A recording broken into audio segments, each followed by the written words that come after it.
This episode of The Curbsiders is sponsored by ACP's Medical Knowledge Self-Assessment Program, MKSAP 18. MKSAP 18 is a comprehensive learning system that meets physician needs for high-quality learning content and individual knowledge assessment. So whether you want to be prepared for your exams or just enjoy lifelong learning, MKSAP 18 is the way to go. Just visit www.acponline.org/MKSAP to get started.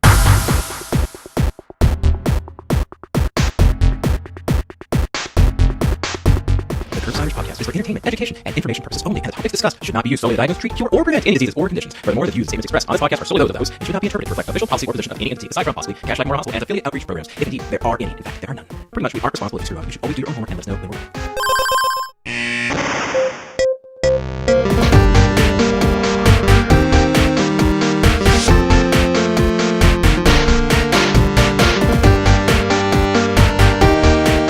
Hey guys, welcome back. Howdy. Hi. I believe we call this program the Curbsiders, and What would be curbside? well, usually an expert, and I think we should introduce ourselves first. So I'm Dr. Matthew Watto, here with two wonderful co-hosts. Dr. Stuart Kent Brigham is the one interrupting me. That's me. And everyone's favorite, the great Dr. Paul Nelson Williams, who I believe will be telling you what this show is about. Thank you, Matt. We are the Internal Medicine podcast, and we use expert interviews to bring you clinical pearls and practice-changing knowledge. We, as you know at this point, do talk to our guests about their life and things that they do to maintain work-life integration. At the beginning of the podcast, we now know scientifically that 12% of you skip past this point. So 12% of you are missing out and are lesser humans. Let's try to make that 11%. So for you guys, you know at this point, go ahead and go to the show notes, pick the timestamp where we actually start the meat of the episode, go to town. That's a bad combination. For the remaining tasteful and thoughtful 88% of you, thank you, welcome, and now on with the show. Of course, on this episode, we're going to talk all about both ulcerative colitis and Crohn's disease. We talk about how to diagnose it, what's the differential diagnosis, the common therapies, some of the things that we should look out for in primary care, and some of the health maintenance stuff, vaccinations, osteoporosis, things like that. That's at the end of the show. So our guest is a returning guest. You can go back and listen to episode number 9, which is on fecal transplants. This is Dr. Adam Ehrlich. He went to Mount Sinai School of Medicine, where he earned an MD and MPH. He later completed a residency in internal medicine at Mount Sinai Hospital before entering a fellowship in gastroenterology at Temple University Hospital, where he is now an assistant professor of medicine, associate program director of the Gastroenterology Fellowship Program, co-medical director of the Inflammatory Bowel Disease Program, and director of the Fecal Microbiota Transplant Program. Oh, almost all the way through. Almost. I almost made it, Paul. So, as you can tell, he is more than qualified to talk to us about IBD, and this discussion is an absolute joy.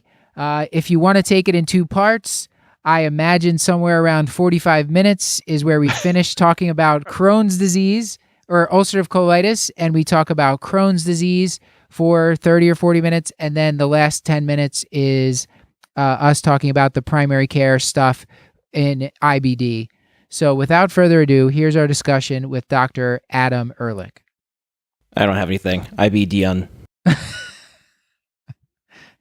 That was less horrific than I imagined it was going to be, so I think we should let that one stand. Well, Adam, thank you so much for coming back on the show. And it's been, what, like 110, 20 episodes since we've had you on the show? From my perspective, 3 kids ago. So, yeah, it's been a while. Seriously? Yeah, I've had 3 kids since the last time we were Were on there this twins in there, or are you just like at a rapid fire pace here? 'Cause the show's only about 3 years old. That's Oh, well, okay, maybe I had one I don't remember. I don't know. I was listening to a different house at the time. wow. I'm literally shocked. I'm sitting here shocked. Okay, so for the audience who didn't hear your first episode, first thing they should do is go back and listen to our episode on fecal transplants, because it was a good one. And then the second thing, can you give them a one-liner about yourself just to let them know who you are and include something about what you do outside the world of medicine? Yeah, sure. So 36-year-old guy, gastroenterologist, father of 3 little girls, who likes watching HGTV and is a big Philadelphia sports fan. So go Eagles. Yes, big game next week. That's dating this episode, which will come out after the Eagles have most certainly lost in the playoffs. Hey, we got a good one the other day, so, it's okay. Yes. Okay, Paul, did you have a question for your colleague? Oh, sure. I think why don't we turn around? I feel like I normally ask about a book, but this time, why don't I ask about a movie you've recently enjoyed, Adam? Okay, so the last time I was in the movie theater was before my kids were born 6 years ago. But I recently saw RBG, the documentary about Ruth Bader Ginsburg, and it was awesome. Besides the fact that it's amazing what she's done sort of pre-Supreme Court, her vigor and enthusiasm is amazing, and hopefully she's doing well health-wise. Yeah, everyone say a small prayer. Exactly. Yeah, she's the type of person that fills me with shame. I almost don't want to watch it just because I don't want to feel that bad about myself and how little I've accomplished and how terrible shape I'm in compared to this. How old is she now? 85-year-old woman? Yeah, she is absolutely adorable in this movie. She walks around and teeters around, and her granddaughter calls her Bubby, and it's just adorable. So what's the best advice that you've ever received in your role as a mentor, a teacher, or a physician? So I think I'm going to talk about sort of career stuff, and that is that you are not going to get anything if you don't ask for it. And, I'm thinking specifically about sort of contract negotiations, but I think that applies to sort of all aspects of what we do. And, thinking about what you want to do in your life, if you don't sort of pursue and be clear about the things that make you passionate, running a podcast, being an educator, doing, whatever research project, people are not going to give you the time to do that. They're going to just make you see more patients. And then on the flip side, you can always say, well, I got what I asked for. Yeah, true. Real monkey's paw situation. We have talked about that a lot on the show. I think the way that I summarize it is basically that I think everybody should try to have a career that didn't exist before they did it. They basically, right. they create such a unique job that they're the only ones that could do it. I think that's got to make you happy, at least happier than if you got the same job everyone else has. Yeah. And think outside the box. Yeah, for sure. Okay. Well, we have a big topic. So I probably will abstain from a pick of the week tonight, but Paul, did you have one? It's a movie, I bet. Oh, I always have one. Yeah. Yeah, and we could just edit it out later if we don't have time for it, if we end up going 3 hours long. But we'll date this a little bit further if anyone actually pays attention. I just tweeted about this movie because I feel like it is one of the most criminally underrated movies of the past decade. But it just happened to come on TV last night, and I just remembered what an amazing movie it is. It's Edge of Tomorrow, the Doug Liman science fiction movie that is terribly named, horribly marketed, and then not surprisingly didn't do great in box office. That's the Live, Die, Repeat one? Yeah. I actually liked that one a lot. It was like Groundhog Day, but with about interesting sci-fi stuff. 100%. Yeah. Although I love funny. Tom Cruise is I think come at me, bros. I think one of our greatest actors. Like I think he's the Cary Grant of our generation. Like he just sort of sacrifices himself on the altar of entertainment with every movie. He's like just beats himself to death. So I think he's amazing in it. And Emily Blunt's fantastic. The plot is great. It is a ton of fun. So if you're into science fiction and you like, great movies that no one has actually watched, just wait for it to float by on TBS and watch it because it's a fantastic. I thought movie, it was a pretty popular movie, was it not? I think considering maybe you just didn't go how to much the it was theater? invested in it and having Tom Cruise, it didn't do as well as expected. So it probably recouped. So don't cry for Tom Cruise, but still watch the movie. Before we get to the rest of the show tonight, Paul and Stuart, I believe we have a sponsor. Paul, did you want to tell us a little bit about that?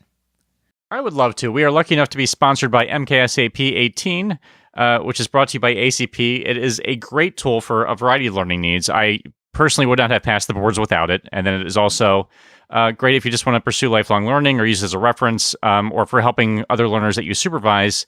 And then as an added bonus, it's great for nice chunks of both CME and MOC credits. I was like shocked by how many CME credits I got when I finished. It's pretty great. Yeah. You can get it in either print or digital formats, but we highly recommend the MixApp 18 Complete because it's got the best value. It has everything you could possibly think of: the digital flashcards, board basics, virtual diagnosis, and the print.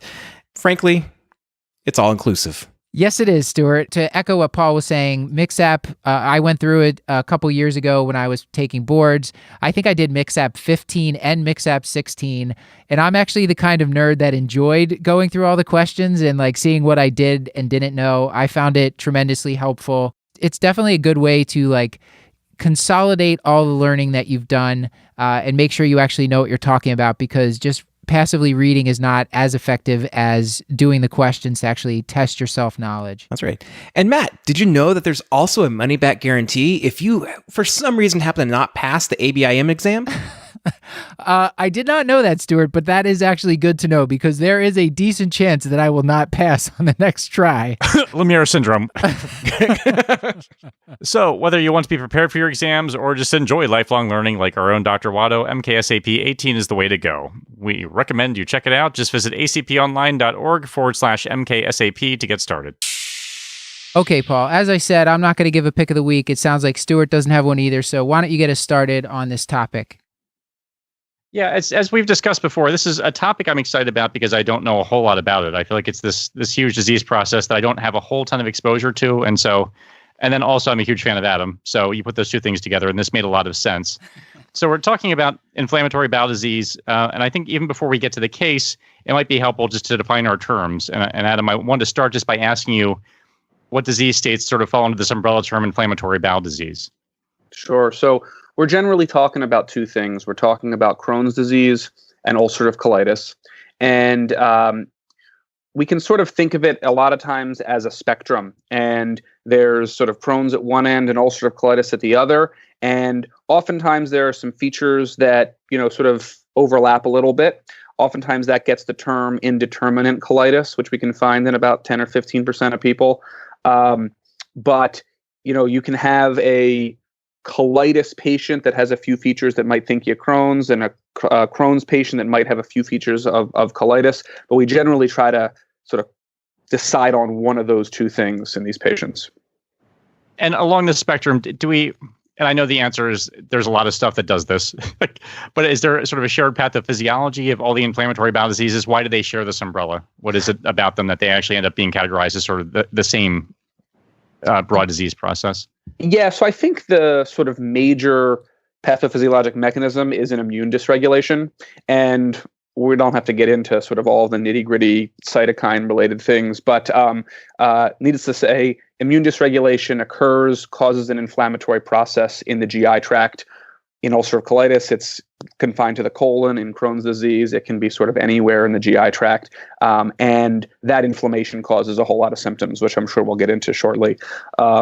We know there are some risk factors like certain genetic profiles, probably some aspects of the microbiome, and certainly some environmental factors. Okay, so it sounds like, I think to put it scientifically, a lot of stuff. Yeah, or scientifically, we don't really know what's going on. All right, I feel like that's a good starting point. So why don't we start with our first case and kind of use that as the framework for our discussion as per usual. So let's talk about Mr. Robert Owens. He's a 25-year-old patient. He's presenting to you with a 2-week history of blood in his stool. It started initially with loose stools, then this has progressed over time to include frank blood and a bit of mucus as well. He says he has some bowel urgency, but without frank incontinence, and he's been without any kind of abdominal cramps. He also has some vague systemic symptoms. He feels fatigued. He feels like maybe he has some joints aching. He can't really pinpoint one or two. It's just kind of all over. He's been without fevers and chills. He's not traveled any place exotic. He's not eating any new foods at all. Not a smoker, and doesn't really mention any other noteworthy medical history. Not really sure so much about his family history. He thinks maybe his dad maybe had some kind of a bowel problem, but doesn't know much more than that, and says his mom's healthy. So, we were talking a little bit earlier. I feel like a lot of, at least in primary care specifically, we see a lot of presentations of sort of a constellation of vague gastrointestinal symptoms. So for this type of case, what's your initial approach? Sure. So there are a few sort of buzzwords in your case that raise my suspicion for inflammatory bowel disease. The guy's healthy otherwise, and he's young. So there are not a lot of things that can cause this sort of constellation of symptoms in a young 25-year-old kid. The time course is the one thing that sort of potentially turns me off of IBD, because we think of IBD as a chronic disease. Now, obviously, it's got to start sometime. Right. So, this guy lucked out. We got a cancellation because I never see someone after 2 weeks of symptoms. But if this case was 6 months of symptoms, I mean, this would be IBD unless proven otherwise. The other sort of major category of diseases I would think about in someone like this is an infectious etiology. A few weeks of diarrhea with blood. You're thinking about one of the sort of invasive pathogens, E. coli, Campylobacter, et cetera. The father maybe has a bowel problem. We do have some relationship to genetics. Parents with IBD can impart a risk of IBD to their children. So I would think about that as well. But sort of the run-of-the-mill GI problems we think about, irritable bowel syndrome and functional diarrhea and functional constipation and all of those sorts of things really don't fit here. The bleeding makes you concerned, and the symptom that really pushes me towards colitis is the urgency, and we would sort of try to get into that a little bit more and see if he's really having what we would call tenesmus. And tenesmus really makes us think about a rectal inflammation, which we would see in colitis. And obviously you can have that in certain infectious etiologies too. But a feeling where I got to get to the bathroom. If I don't get to the bathroom, I'm going to have an accident. And then you get to the toilet and not a whole lot comes out. You get maybe a little blood or mucus, maybe a little stool, but certainly the output doesn't fit with the feeling of needing to have an output. Yeah. So that's the would be I would think about. One thing that I recall reading was that an urge to defecate in the middle of the night is strongly associated with IBD. Is this something you've heard before? Like if you get up from a deep sleep and you have to go use the restroom. So I would say that feeling is a symptom of an organic pathology. So not necessarily IBD, but typically we do not see patients with irritable bowel syndrome having to get up in the middle of the night. Right. So you can imagine if you had an invasive pathogen causing your diarrhea, it doesn't know whether you're awake or asleep or whatever, right? So it's gonna cause symptoms in the middle of the night. But irritable bowel syndrome does not. Okay. And if you think irritable bowel syndrome, but otherwise your history fits that, and you hear about waking up in the middle of the night, that might raise your suspicion. Okay, that's probably where I read it. You mentioned tenesmus and sort of this feeling of urgency without sort of a result commensurate to the urgency. You mentioned some nocturnal symptoms. Any other historical points that at this point would be really critical for you to elicit after this initial presentation? It's a short time course. We're only talking about 2 weeks. If this was a more chronic diarrhea, we would be thinking also about weight loss. Not necessarily because, IBD itself causes weight loss, but if you feel crappy and you go into the bathroom a lot, you're not necessarily going to eat as much. And especially thinking, if we're thinking about colitis, if the colon is inflamed, that shouldn't really affect your absorptive pattern.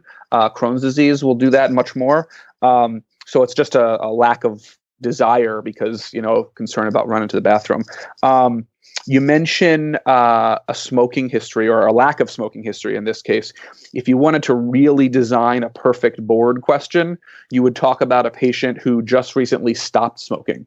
And for reasons that we don't fully understand, ulcerative colitis tends to come on in patients who have stopped smoking.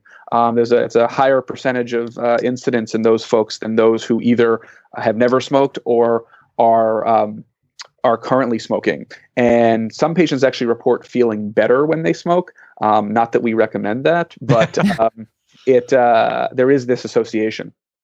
I remember that being the one thing that like one time in medical school where they said like maybe smoking has a health benefit, but you hate to even call it a benefit because it's poisoning them in so many other ways. But I recall a bunch of step 1, 2, and 3 questions that differentiated ulcerative colitis versus Crohn's by smoking or not smoking. Because, yeah, whether that's true or not, I don't know. For Crohn's. So probably safe to say that's the most important historical point. I just want to be clear though, if they were smoking and then they stop, that's where it seems to be a problem. It's not like, they should take if like people who are never smokers are more likely to get colitis than people who are smokers.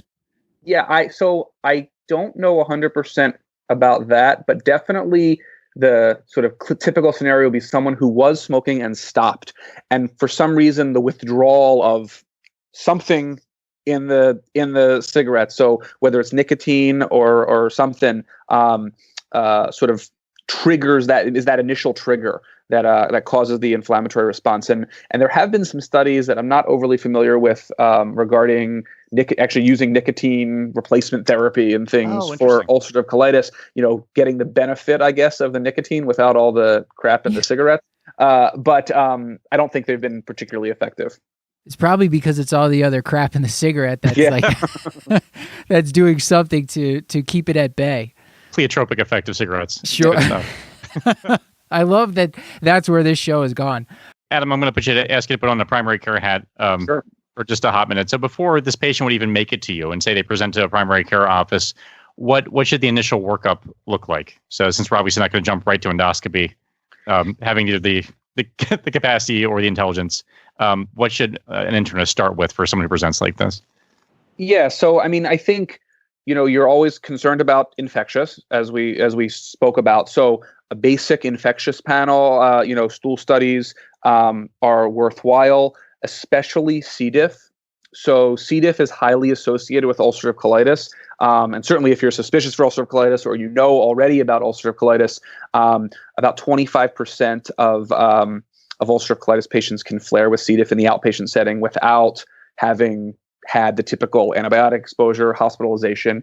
So C. diff is something we would think about. And obviously in this case, just a few week history of symptoms, we'd think about, the E. coli's and things like that. So stool studies would be useful.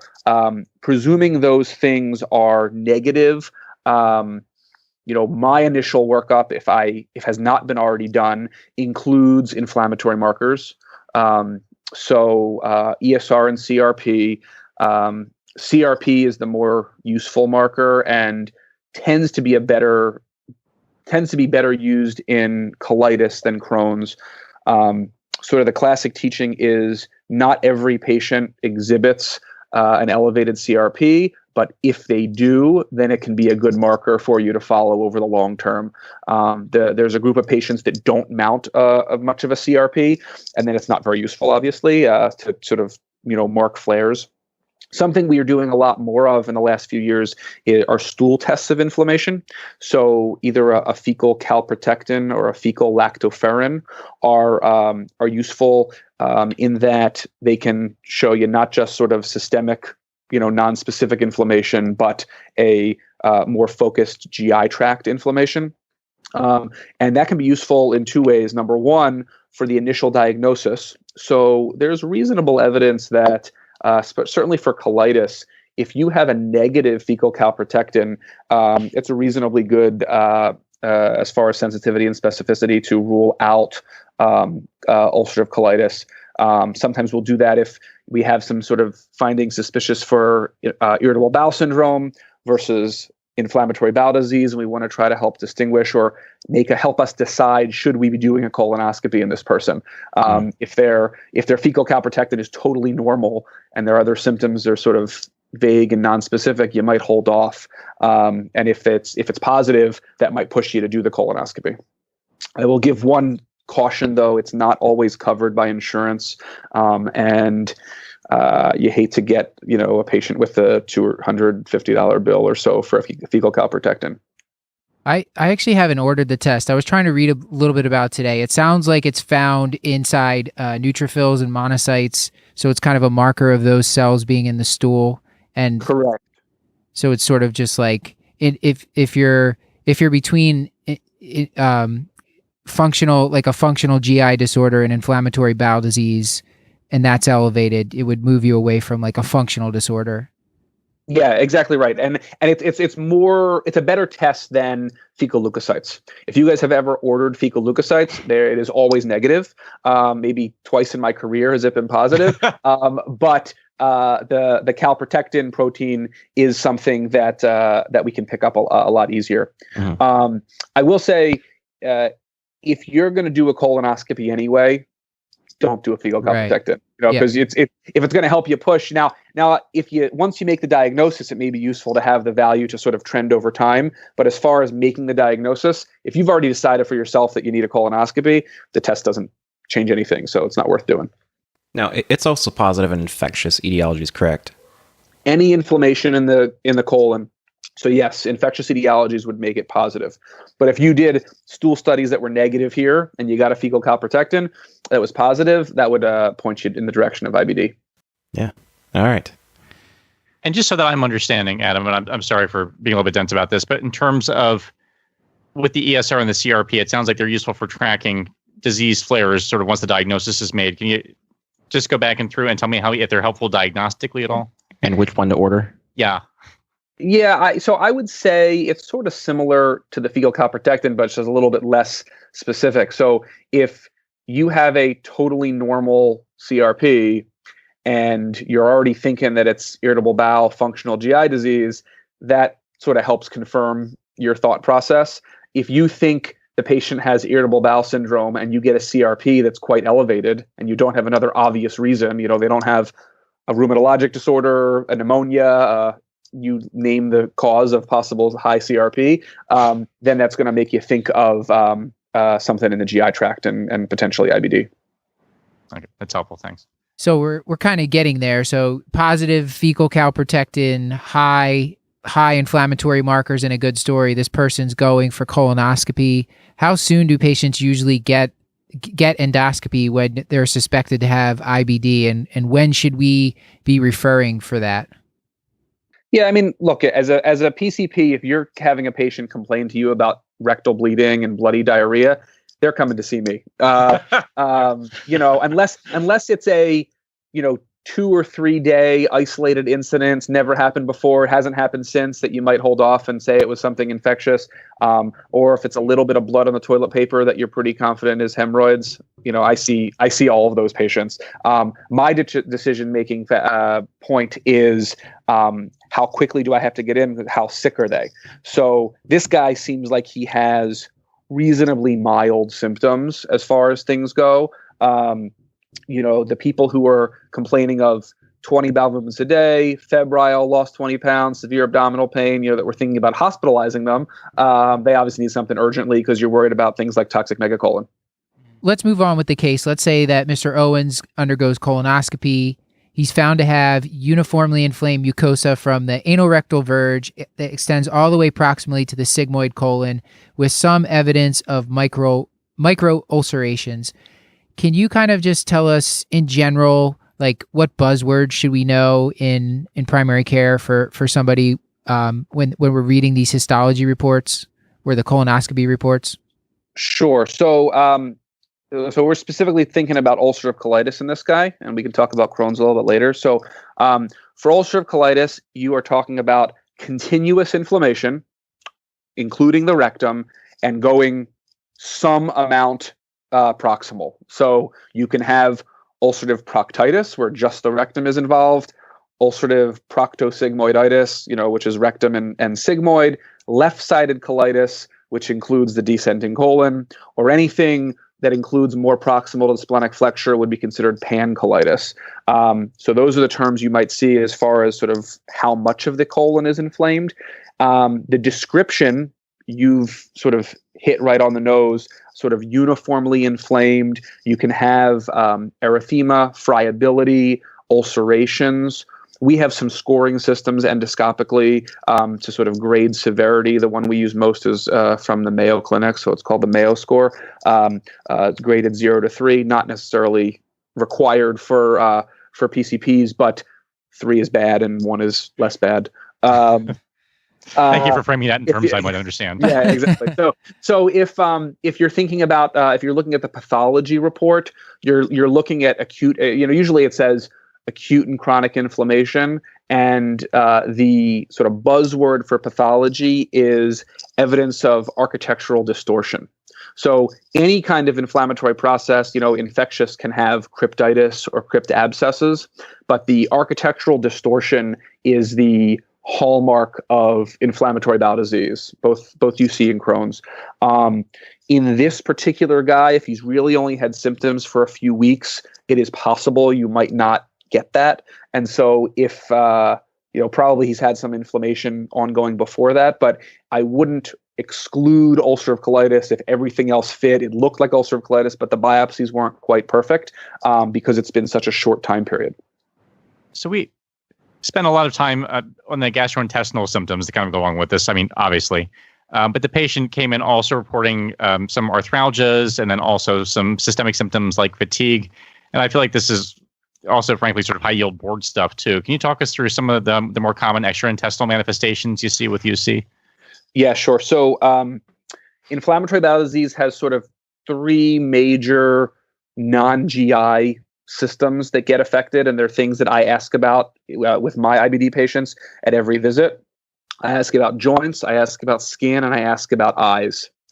And there are a few other things. So, UC can be associated with primary sclerosing cholangitis of the liver, but those are the three major ones. So as far as skin goes, so the two classic findings, erythema nodosum, those sort of tender nodules, typically on the shins, that can happen in disease flares, and also Pyoderma Gangrenosum, which looks like sort of ulcerated skin tissue, almost necrotic, that sort of does not parallel disease activity. You can get it even if your disease is under in remission.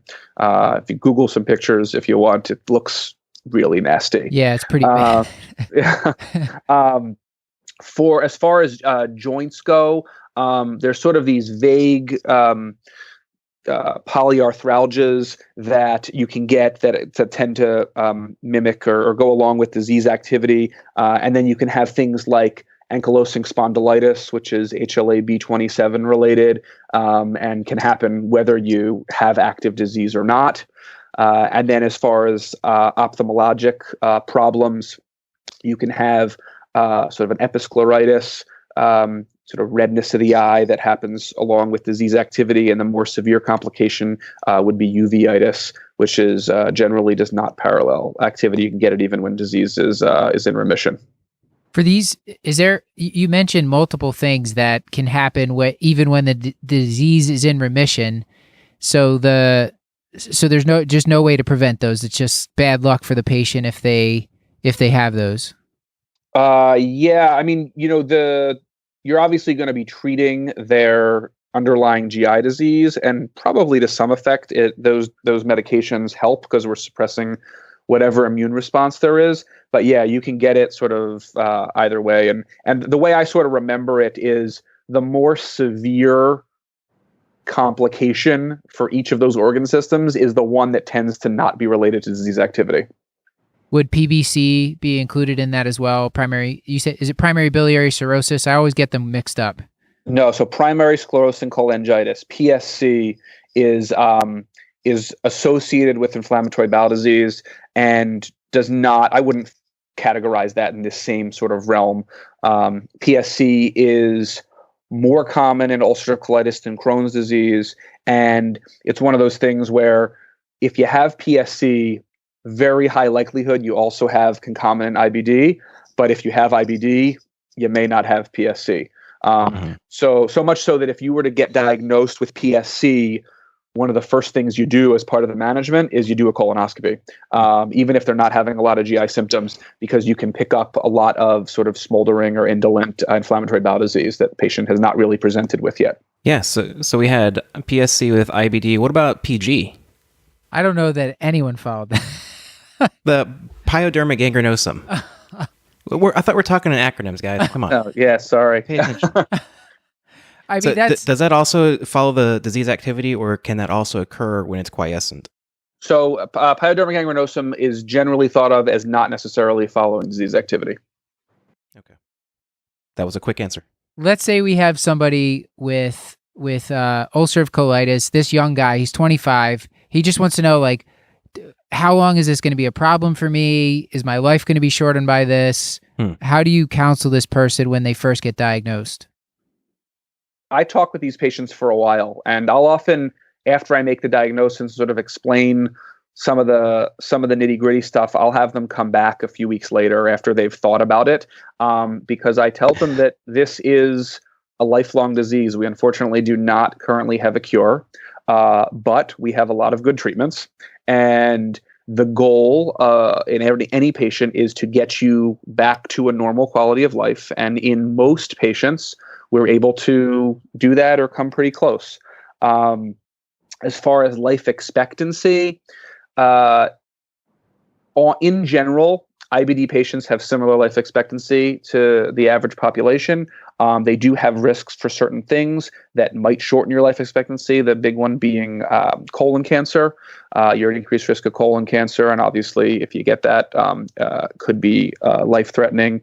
But the treatments we have, I think, are reducing the risks of colon cancer in the long term. And with good surveillance programs, we can often catch things early that it's not causing a major problem.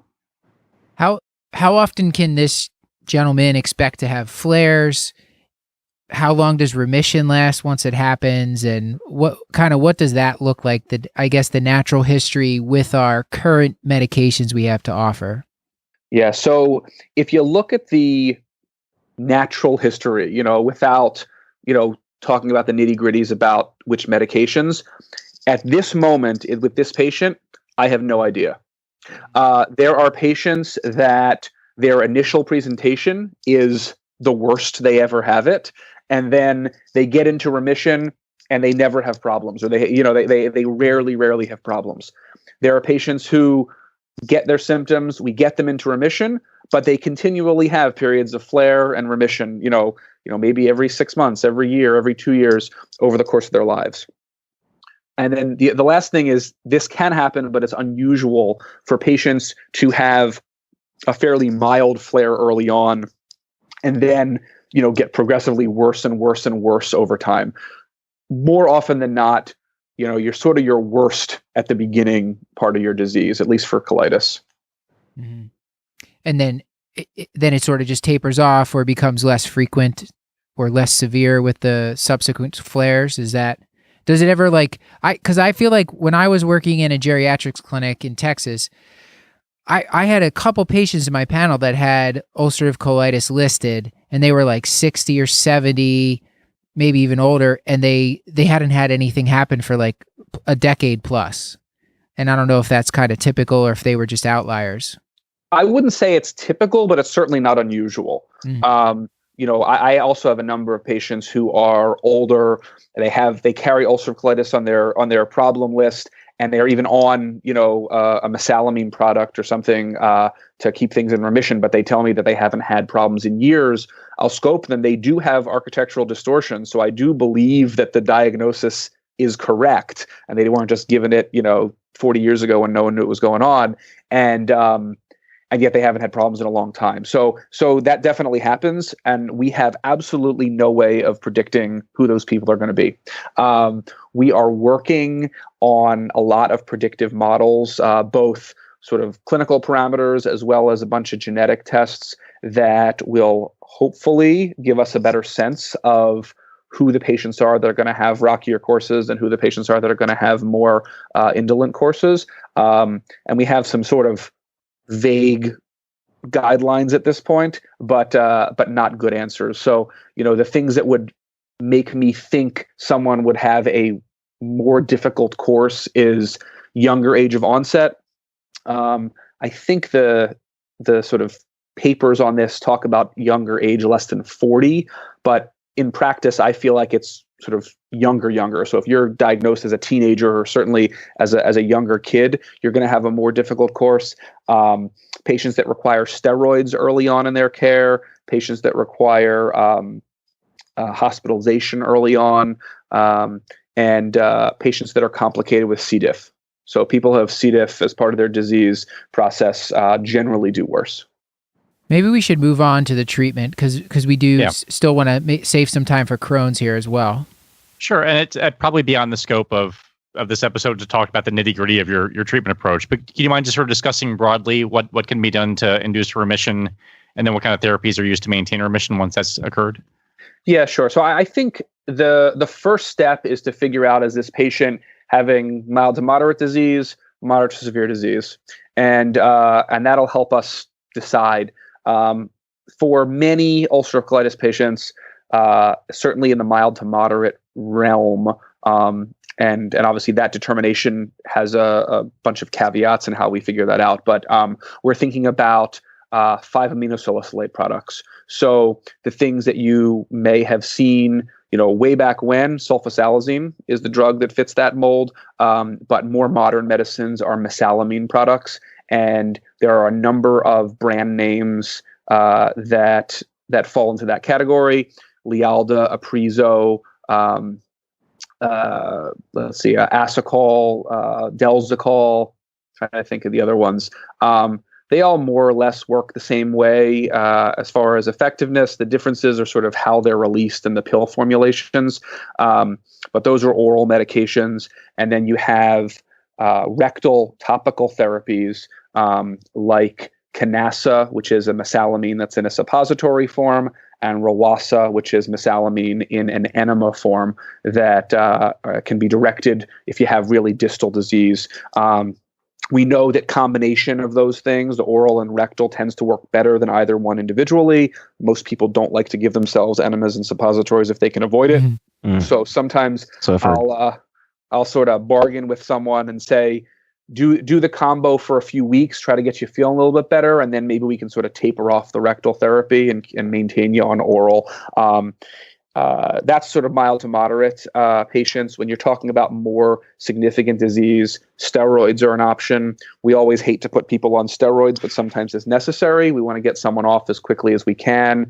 And then we're thinking about medicines that fall into the realm of biologic or immunomodulators. And those are medicines you've all seen commercials on for TV. So infliximab, Remicade, adalimumab, Humira, Simponi, which is golimumab, and then there are a few new ones. So vedolizumab or Entyvio, they have a commercial that says it's the only drug designed specifically for inflammatory bowel disease. Well, I don't really care if it works. It doesn't matter where it was designed for, but whatever.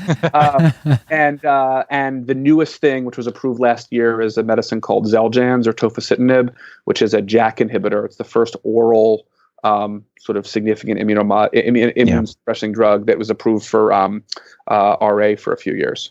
Yeah, I was about to ask you about the oral one. You answered it. You read my mind. With steroids, one of my main questions about the therapy, I think maybe it's a little bit different for ulcerative colitis and Crohn's disease, but do patients end up being on long-term oral steroids in ulcerative colitis? They can. I think we'll talk a little bit in Crohn's about sort of step up versus top down types of therapies and sort of how we think about how we get people in remission.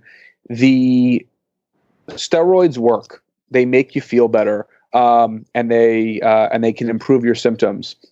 We know they have all of the side effects. And so sometimes you use steroids for a few weeks or even a few months just to try to get them back onto 5-aminosalicylate compounds. If a patient has been on multiple courses of steroids, I'm far less likely to put them on another course of steroids, and I'm more likely to go on to a biologic. But if they need steroids one time, this is the first time they need it, I have no problem doing that, trying to get them off, and then preventing a need for, a long-term biologic therapy that has some additional side effects and obviously expensive costs and infusions and all sorts of things like that. Okay. I wanted to ask about the logistics of you mentioned the topical medicines. Do those come in suppositories and enemas, or in like how do you? I'm just out of curiosity, like how long do they have to like hold those and all that sort of thing? As if we're thinking about mesalamine or 5-ASA products, there are only two, and there are no generic ones available. So oftentimes that's an insurance problem. But there is an enema called Rawasa, and you can get sort of more coverage of the distal colon if you're using an enema. You have someone generally at night lie on their side, put the enema in, and hopefully hold on to it for as long as possible. We're talking about 15 to 30 minutes if they can. One of the problems we have in IBD is if they have a lot of rectal inflammation, they just can't hold on to it. It sort of dribbles out. They get that urgency, and they can't hold it. So for those patients, Canasa suppositories, which is the brand name version of the suppository, is a little bit easier to hold on to because it's more solid. And that only gets you about maybe 10 to maybe 15 centimeters worth of colon coverage, but better than nothing. There are also some formulations of steroid foam and that you can use, as well as a form of budesonide. And we haven't mentioned budesonide, but budesonide is a high first-pass metabolism steroid, and theoretically has some benefits as far as steroid-sparing effects, that has both an oral and a rectal foam form that we could think about to try to avoid the systemic steroid side effects. So you mean like they take it, whatever does get absorbed just gets kind of knocked out by the liver before it really enters the systemic circulation? Yeah, exactly right. So it has, don't quote me on this, but something like 90% first pass metabolism. So everything that gets absorbed, you're only getting sort of 10% of the systemic side effects. You can still get all the complications. So if you're on budesonide for years, you're going to get, moon phases and glucose intolerance and osteoporosis and all that stuff. But, for shorter term periods of time, it's probably safer. I also think it's probably a little bit less effective than prednisone. And so for more severe cases or patients that fail budesonide, you can move to things like prednisone. All right, let's move to our second case. And this is Mr. Burt Russell. And again, I'm left to wonder how I picked these names when I wrote this. This is a 28-year-old male who's presenting to your office with reports of a crampy abdominal pain and diarrhea that's been going on for a couple of months. He is also reporting symptoms of fatigue and weight loss, and he notes a painful rash in his bilateral shins. He does not think that he's seen any blood in his stool. He denies any other health problems. This, again, is a patient who's similarly healthy, no alcohol use, no illicit drug use. He does report that he smokes approximately a pack of cigarettes per day and has since the age of 18.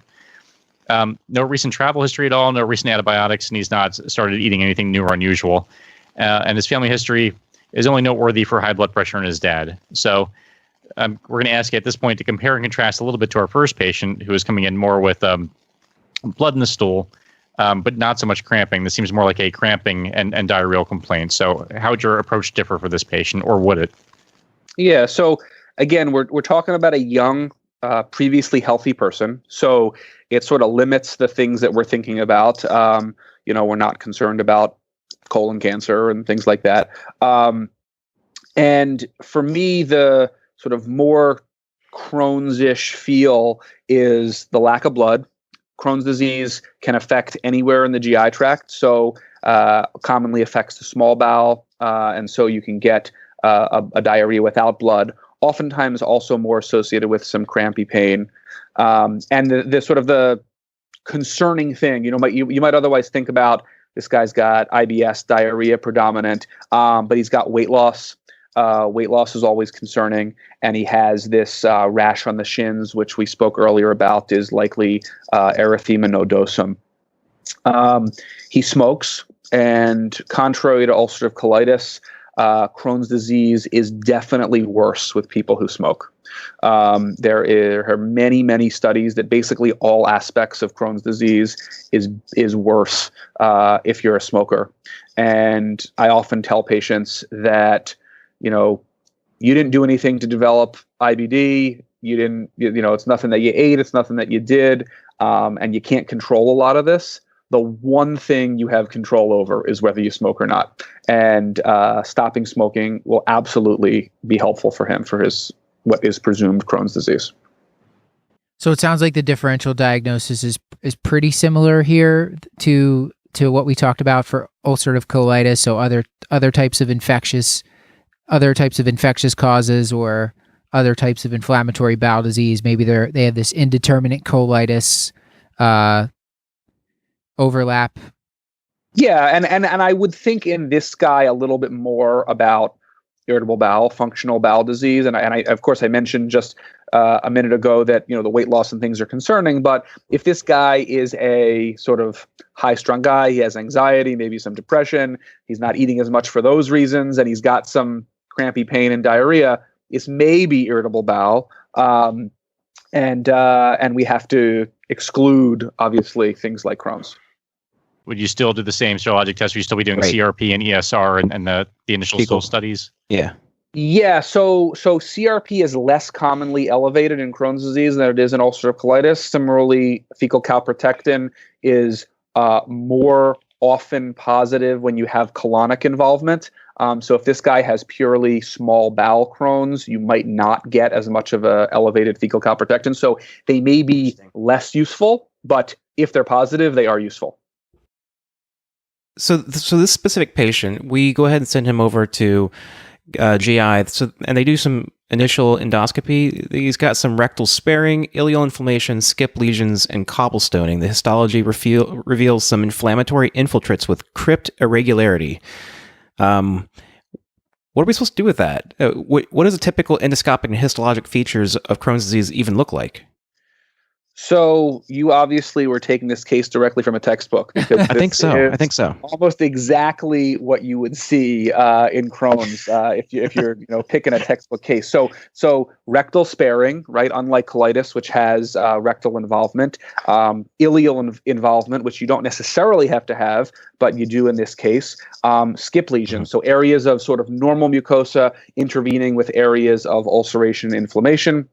And cobblestoning, which sort of just looks like a cobblestone street in Philly, where you get sort of over time chronic inflammation has caused this sort of lumpy, bumpy areas of the GI tract. The biopsies, I assume crypt irregularity is sort of a pseudonym for architectural distortion, where you don't have those sort of normal test tube shaped glands, and you have sort of branching and dropout of certain glands, which would be diagnostic of IBD. And just a little trivia, the second author so the original paper was Regional Ileitis, a Pathology and Clinical Entities, written by Dr. Crohn. The second author, and this is just some weird trivia that I know, was Dr. Ginsburg, which I thought was hilarious because of what we were talking about before we started the show. Pick of the week. That's right. Yeah, so do you know how they got those names on the paper? What order? No, I don't actually. Is it because it was alphabetical? Alphabetical order. Okay, there you go. He was also the only GI doctor. The other two were surgeons. Yeah. So, and I trained at Mount Sinai, where Dr. Crohn was a physician. So we heard a lot about Crohn's disease up there. That's great trivia. I like that. We should do more trivia on the show, Stuart. Sure, man. I can do that. I'm like the trivia person. I know a lot of useless knowledge. That's why I'm a doctor. All right, let's get into what are some of the extra intestinal manifestations with Crohn's, and how do they differ from UC? Yeah, I mean they're largely similar. You get the skin, eye, and joint involvements. There are some minor differences about enodosum might be more common in Crohn's disease, and Pyoderma might be more common in ulcerative colitis, but from a practical perspective, I don't think it really matters that much. You're going to get, you have the ability to have all of those things in both of the entities.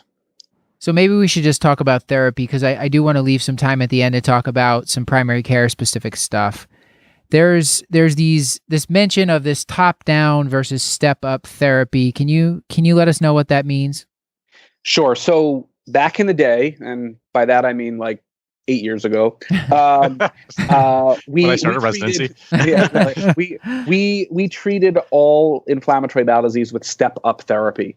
And in concept, that makes sense, right? You give them a fairly mild drug with minimal side effects. You hope it works. And if it works, wonderful. And if it doesn't work, you move to the next level of drug that has a little bit more side effects, but is sort of a little more powerful, and hopefully that'll work. And eventually you get up to the top of the pyramid where you're looking at sort of the most aggressive therapies saved for the most aggressive disease.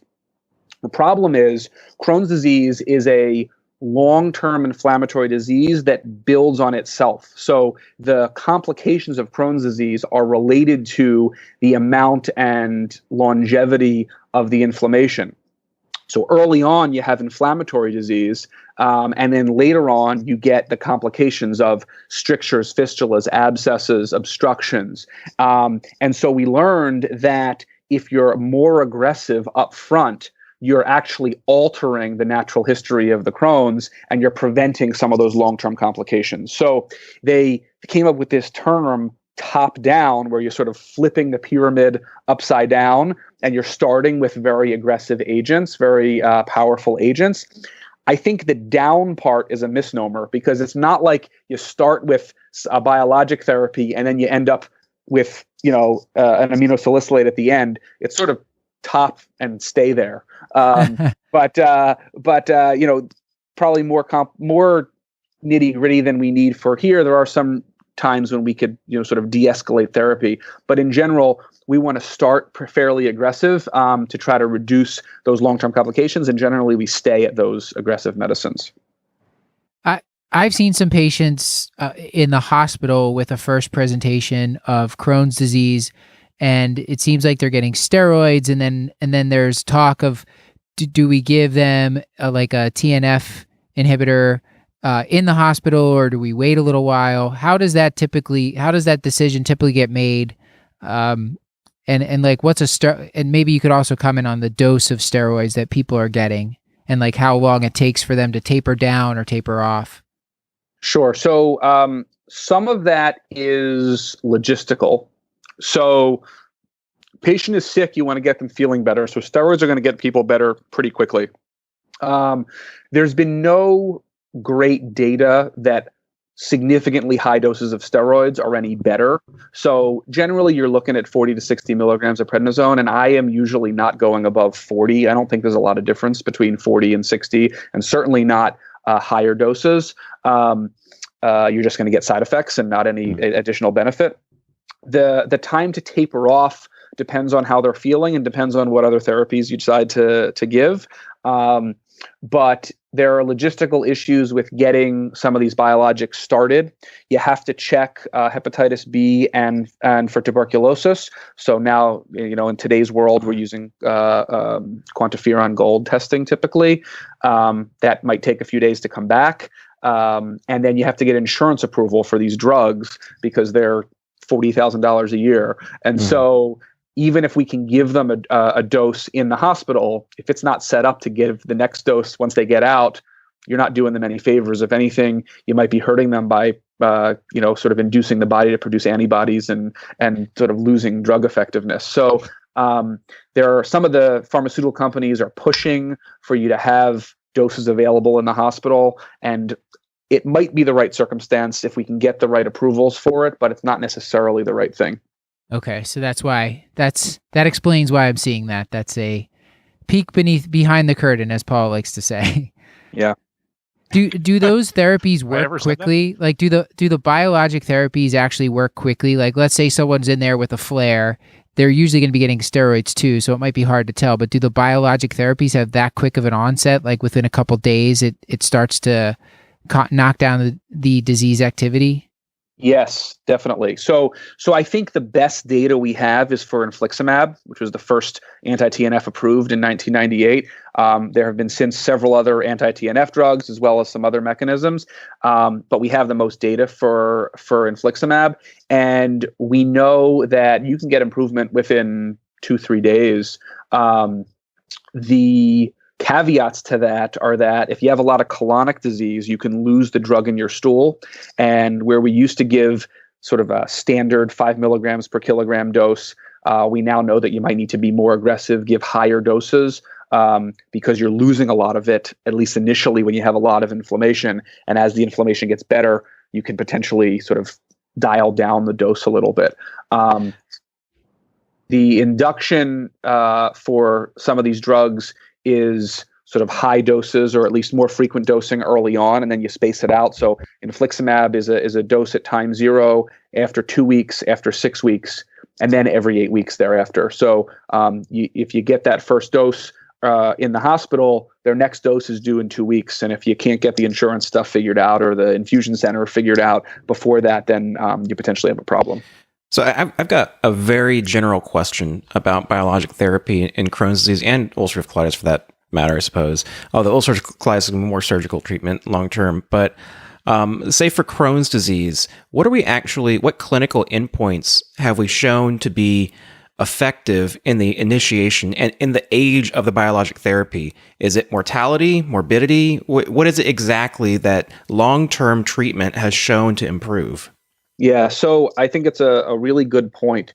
Most of the drug trials done for inflammatory bowel disease at most look at 52-week endpoints. Right. And we're dealing with diseases that are, lifelong. So, yeah, it's great if I can get you better for a year, but then what happens after that? And that's one of the reasons infliximab is a good choice, because we have about 20 years worth of data for infliximab. So people who got it starting in the year 2000, we've at least have some experience with some longer term outcomes. In general, what we're looking at in 2019 is what we call endoscopic healing, and that's looking visually at the mucosa, and it looks normal. So obviously you want their symptoms to get better. So clinical response, clinical remission based on diarrhea, pain, bleeding, all of those sorts of things. But we know that a lot of people can get clinical improvement and still have a lot of inflammatory burden on the inside. And we know that especially in Crohn's, where you have these long-term risks of strictures and fistulas, et cetera, if you're feeling better, but you got a lot of inflammation inside, you're still at risk for those things. Right. So it's now sort of a combined endpoint of clinical remission and endoscopic remission is the target. We can't achieve that in a vast majority of patients, but that's the goal. We do not yet have data or good data to say that histologic remission is a target. Logic would dictate that it would be, that if you take biopsies, you don't know the person has Crohn's disease if you're looking under a microscope. But I don't think we have any sort of long-term data to suggest that should be a target at this point. Okay. We didn't really talk about azathioprine or methotrexate, and like from what I was reading. So Adam, from what I was reading, a lot of people will get started on steroids and then some sort of steroid-sparing agent added on, like azathioprine or 6-mercaptopurine. I'm sure I'm butchering the name there. Or 6-MP. 6-MP. Thank you, Stuart. Or, you're welcome. Or methotrexate. Are those still being used, or is it mostly moved now to steroids and a biologic, and then you try to kind of get people off the steroids in the long term? So I think those drugs you mentioned, the azathioprine, the 6-mercaptopurine, and methotrexate, which we would call immunomodulators, are used mostly as adjunctive therapy in this day and age. There are not a lot of people that are going to start someone on azathioprine monotherapy because we have so much sort of more effective drugs in the biologics. I was at a recent talk with Ed Loftus, former Temple internal medicine resident, now big IBD expert at Mayo Clinic, who says that he has some patients like that, but those patients are ones that came to him already on the drug or have been on it for 20 years. If you're doing great on azathioprine since 1997, no reason to change anything. But if you got a new patient, you're really not doing that. The role of those drugs is in a synergistic effect with the biologics, and probably the most effective, or the most, let me see how I want to say this, probably the most important way that these medicines work is that they help raise the drug level of the biologic.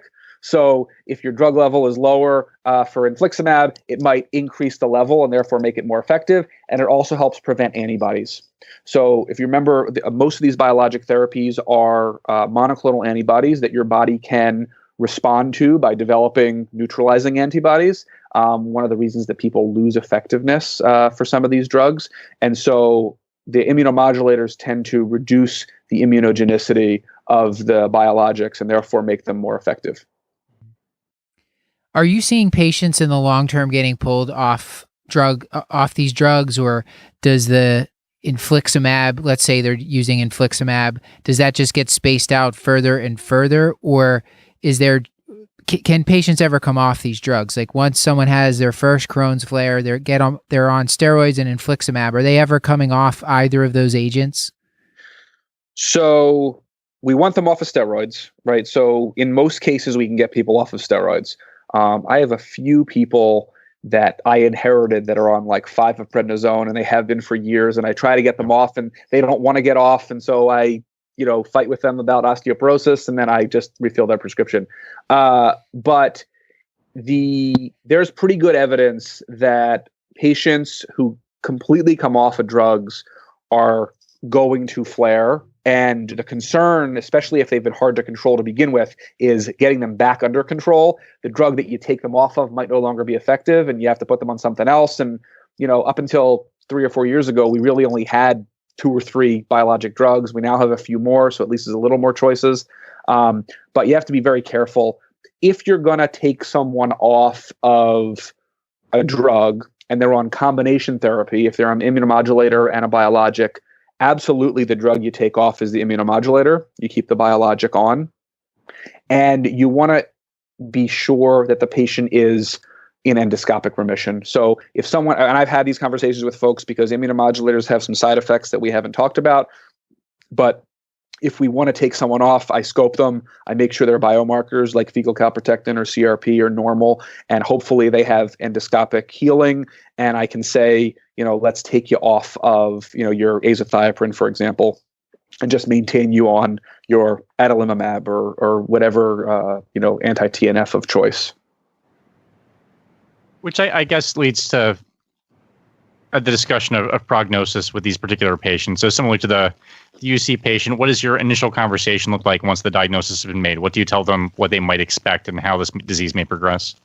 Yeah, so back in the day, in the pre-biologic era, so I guess before 1998, I think the statistics are something along the lines of you could expect to require surgery for Crohn's disease once every 7 years or something like that.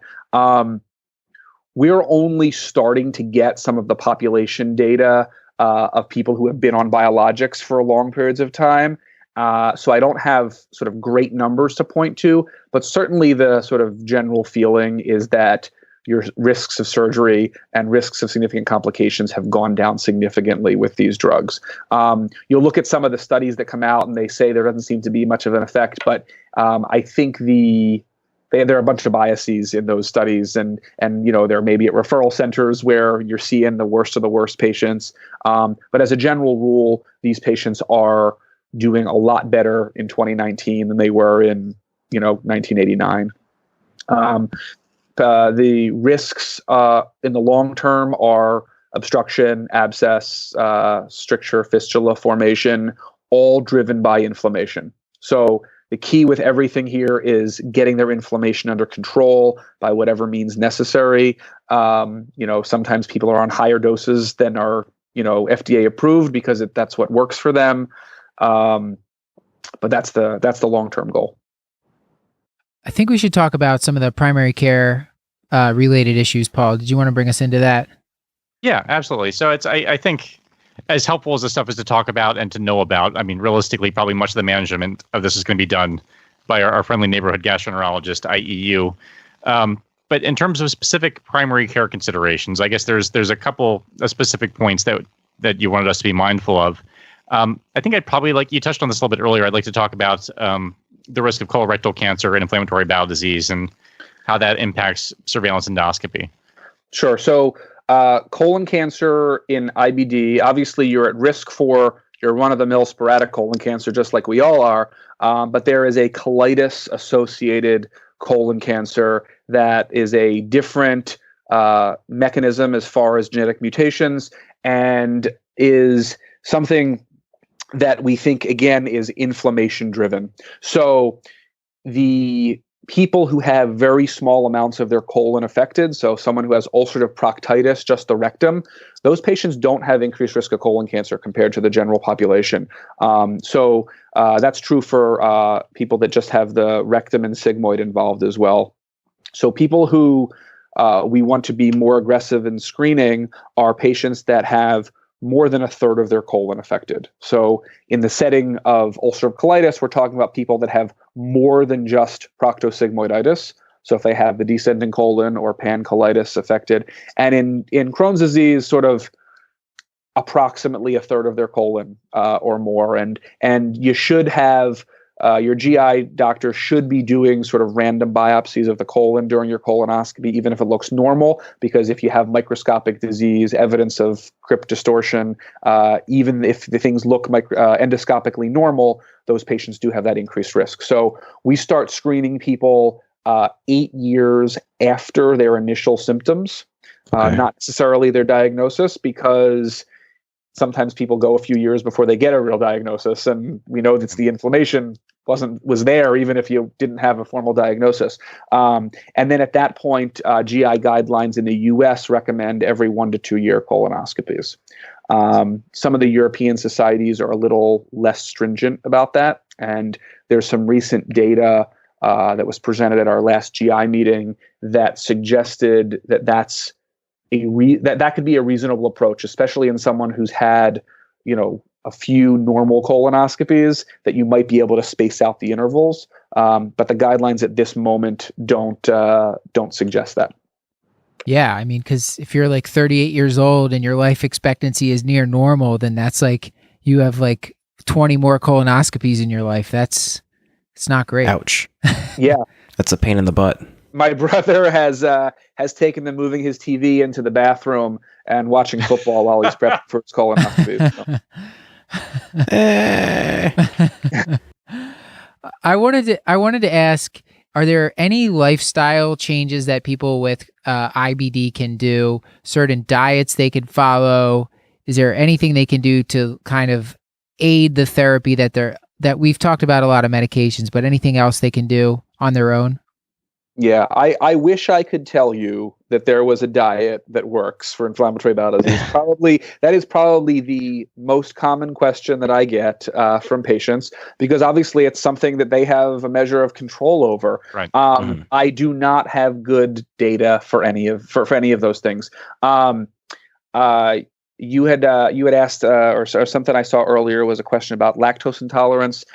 Patients do sometimes have an inability to digest lactose. It may be because you got a lot of inflammation in the mucosal lining of the small bowel that's affecting your ability to digest lactose. So lactose-free diets might be helpful from a symptom perspective. It's not going to change the inflammatory pattern. I have no great data on probiotics and things like that. We don't really know much about diet or the microbiome, which has a big role here, and we haven't really touched on. And logically, we would think that things that you eat are going to change aspects of the bacteria in your GI tract, and that may affect the sort of inflammatory processes. But we are way too early to make sort of concrete recommendations about how to help that. It's interesting. My wife has Crohn's disease, and when she was first diagnosed with it, we went out to eat. This is, I don't know, like 15, 16 years ago. And she had a double serving of broccoli. And it come to find out, every time she's had broccoli since then, she'll have a really bad flare and she'll be in the hospital for 2 to 3 days. And specifically broccoli. I know for her, it seems to have an association. So I'm not sure if there's specifically foods that maybe someone might have developed a sensitivity to, maybe as a result of a flare in the past or something like that. I don't know. But I know for her, it certainly has. Yeah. So, broccoli sort of fits in that group of fibrous-y vegetables that I would tell people to avoid if they have Crohn's disease. That's sort of the one more concrete recommendation I can make, especially especially if you have areas of narrowing or stricture. These are difficult things to digest, and they can get stuck. Not that you're causing a full obstruction, but they're just things that are hard to digest. You want to make things a little bit easier for yourself. But my general recommendation to patients are, just like patients that don't have IBD, people have food sensitivities. Certain things make them feel crappy. And so, a little bit of trial and error. If you have a terrible flare after eating something, maybe you want to avoid that for a little bit and, reintroduce it a little bit slowly and see if that happens to be a particular trigger for you. I have a really good friend with ulcerative colitis who, before she got pregnant, could never eat lettuce, couldn't have salads because she got some of these same symptoms that you were describing. And after she was pregnant, she can now eat salads, no problem.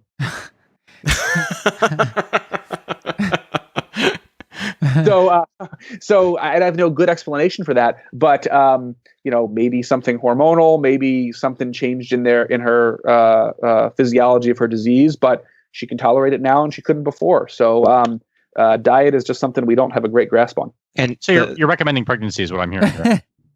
For men and women. Well, I actually, interestingly, there are definitely patients with IBD who feel a lot better while they're pregnant. They have remission. That was my wife. I practice at Mount Sinai, where there are a lot of Orthodox Jews, and that also means a lot of IBD. So they would want to be pregnant because they felt so good while they were pregnant, and maybe they were inclined to have 9 or 10 kids anyway. But this certainly was a good way to go through those 10 years. Again, I'm not advocating you get pregnant if you have inflammatory bowel disease, but you might feel better. Yeah. I think we should start to wrap up here. Maybe you can talk about immunizations, because that's a big one, and you probably can list them off. But any specifics that we need to think about outside the ordinary for primary care? So patients that are immunosuppressed, and all the biologic therapies and immunomodulators we spoke about make you sort of relatively immunosuppressed. Puts you into that category. If you look on the CDC guidelines for immunizations, you're not sort of an average patient, you're an immunosuppressed patient. And you have to be careful of certain live virus vaccines. So MMR, the old herpes zoster vaccine, which is being phased out now that there's a non-live virus. The flu mist, which I don't even think you can get anymore. But that was something we had to think about. It was horrible too. For babies, rotavirus vaccine is a live virus vaccine. So not that the babies have inflammatory bowel disease, but if the mom has inflammatory bowel disease and was on a biologic for the first 6 months of life, we recommend not giving live virus vaccines, and that practically means rotavirus. I feel like there's one of varicella. Varicella is also a live virus vaccine. So in an ideal world, in this day and age, patients will have received many of these vaccines before you get to them. But you should be checking. I mentioned hepatitis B. People who can have reactivation of hepatitis B if they're on some of these biologics, and so you want to check and make sure they don't have it. Obviously, if they're not vaccinated, you can recommend vaccination because it's a non-live virus. Although most 20-something-year-olds that get new IBD today have had the vaccination that they needed as a child. Those are the major ones. The only other additional thing I'll say is we mentioned tofacitinib as a new drug option for ulcerative colitis, and there's been some association with increased rates of zoster. Not severe zoster, and shouldn't be necessarily a reason to not treat someone with that drug. But if you're able to get the non-live zoster vaccine before starting tofacitinib, it would probably be a good idea. Problem is, insurance only covers it. It is only recommended for age 50 and over. And so if you have a 25-year-old that you want to put on this drug, and you want to give them that vaccine, they may be paying out of pocket for it. And I just looked that up. It looks like there's an ongoing trial specifically looking at that. Interesting. With tofacitinib. Any last questions from you, Paul? I think the two other things I want to touch on, at least briefly, is bone health and IBD. I know that the use of chronic steroids is its own concern. Are there any other... does IBD place you at risk for osteopenia or osteoporosis and other ways that we should be mindful of? I think, especially in young kids, people who have IBD are not going to be growing as well as they might otherwise be growing, and falling off the growth curve is a common problem. So they're not absorbing vitamin D as well, and you have to be careful with that. But I think the major risk factor is chronic steroid use. And so people who are on chronic steroids should be getting calcium and vitamin D. They should get DEXA scans, and they should be treated for osteoporosis aggressively, just like you would someone else. Obviously, you're thinking about it in a 30-year-old when you might not otherwise thinking about it. But I make sure that my folks have had DEXA scans. And the other question I had, I guess, sort of common nutritional deficiencies, like how often should we be doing things like checking iron stores, or should we be doing folate and B12 levels? And is there utility in that kind of routine screening? No folate. Yeah, so folate is not really necessary. Iron, many IBD patients are iron deficient. There are sort of 4 major reasons for iron deficiency in some of these patients. Number 1, they're losing blood potentially in rectal bleeding. Mm-hmm. Number 2, they're not eating as much because they feel crappy.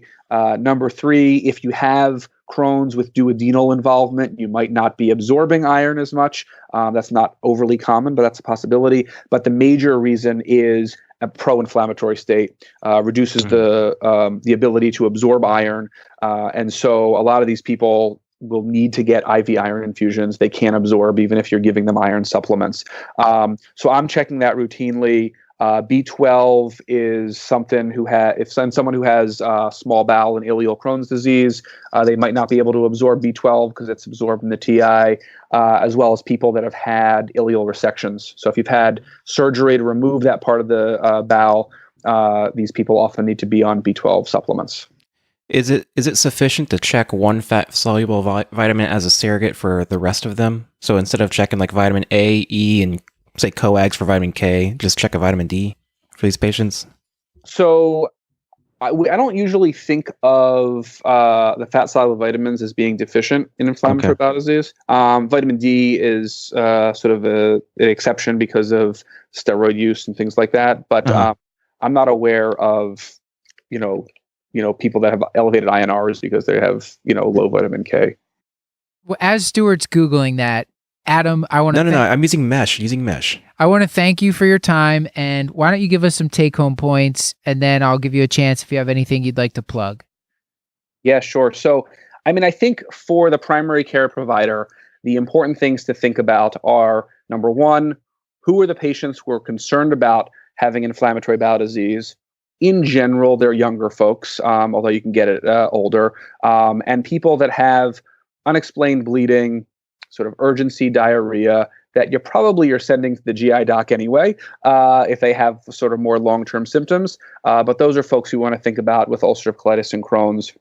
And then, at the end, we spoke some about the sort of primary care health maintenance things. And I want to stress the importance of vaccinations, DEXA scans. We didn't talk about cancer screening besides colon cancer, but patients that are immunosuppressed have increased risk of cervical cancer, and people should be getting annual GYN exams.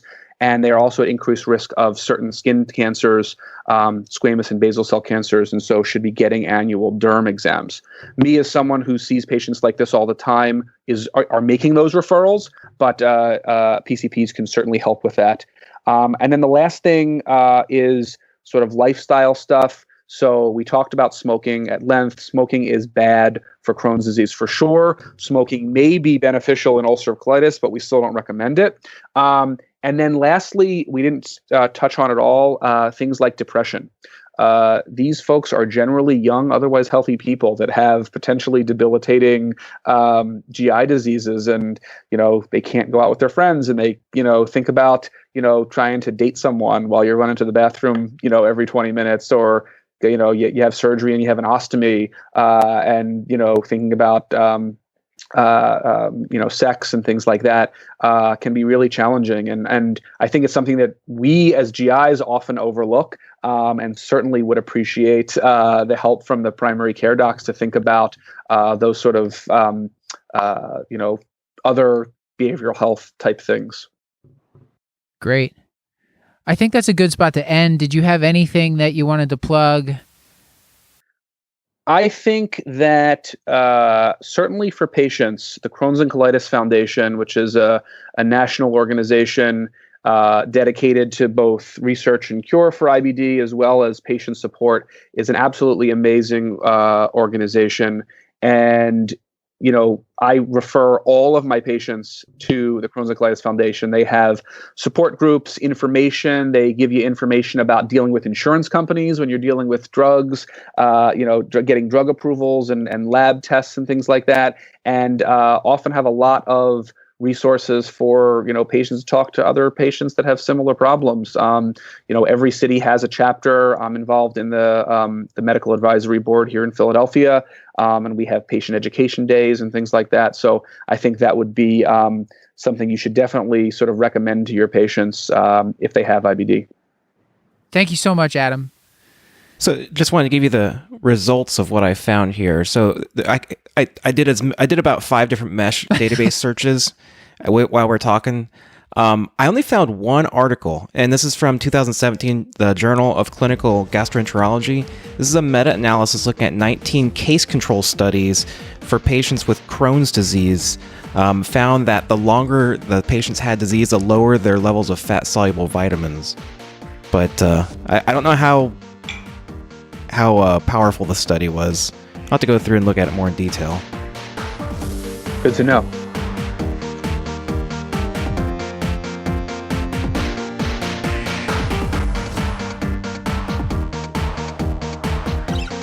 This has been another episode of the Curbsiders, bringing you a little knowledge food for your brain hole. Yummy. There it is.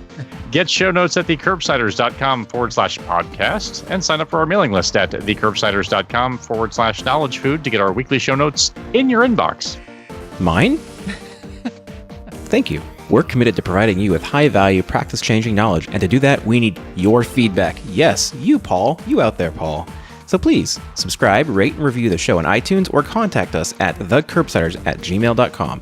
A special thanks goes out to our entire team. It's ridiculously large and includes such fantastic people such as Hannah R. Abrams on Twitter, Beth Garbs, Garbatelli on Instagram, and Chris the Chew Man Chew on Facebook. Until next time, I've still been and always will be Dr. Stuart Kent Brigham. And I've been Dr. Matthew Frank Watto. And I remain Dr. Paul Nelson Williams, and goodbye.